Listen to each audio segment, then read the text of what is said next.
کیا معاشرے کے خاندانی نظام کو اس کے مذہب اور روایات سے الگ کر کے مکمل طور پر سمجھا جا سکتا ہے، یا مطلب کیا یہ دونوں ایک ہی سکے کے دو رخ ہیں؟ آج کی اس بحث کا آغاز ہم اسی بنیادی سوال سے کر رہے ہیں۔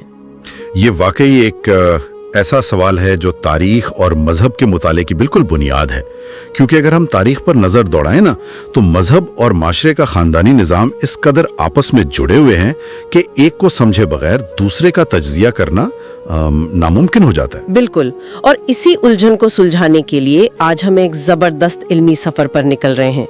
ہم دیکھیں گے کہ اسلام سے قبل کے عرب معاشرے کی وہ کون سی حقیقت تھی جو عام طور پر نظر انداز کر دی جاتی ہے، اور مدینہ میں کیسا حیرت انگیز علمی انقلاب آیا۔ ہاں، اور اس کے ساتھ ساتھ ہم شریعت اور فقہ کے درمیان اس گہرے فرق پر بھی بات کریں گے جو اکثر لوگوں کے لیے بہت زیادہ الجھن کا باعث بنتا ہے۔ صحیح کہا آپ نے۔ تو ہمارے چینل میں خوش آمدید، جہاں ہم کتابوں اور پیچیدہ خیالات کو آسان الفاظ میں بیان کرتے ہیں۔ دیکھنے والوں کی خدمت میں یہ گزارش ہے کہ اگر یہ تعلیمی بحث آپ کو معلوماتی لگے تو اس ویڈیو کو ضرور لائک کریں، ہمارے چینل کو سبسکرائب کریں اور مزید تعلیمی مباحثوں کو سپورٹ کرنے کے لیے اسے شیئر بھی کریں۔ بالکل، اور آگے بڑھنے سے پہلے یہ بتانا بہت ضروری ہے کہ ہم کتاب کے اصل مواد کو کبھی تبدیل، حذف یا موڈیفائی نہیں کرتے۔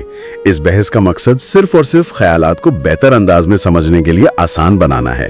بالکل درست۔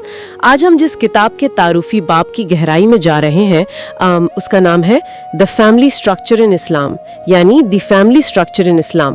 اور ناظرین کو یہ بھی یاد دلاتے چلیں کہ وہ چینل پر موجود ہماری دیگر تعلیمی ویڈیوز کو بھی ضرور دیکھیں۔ تو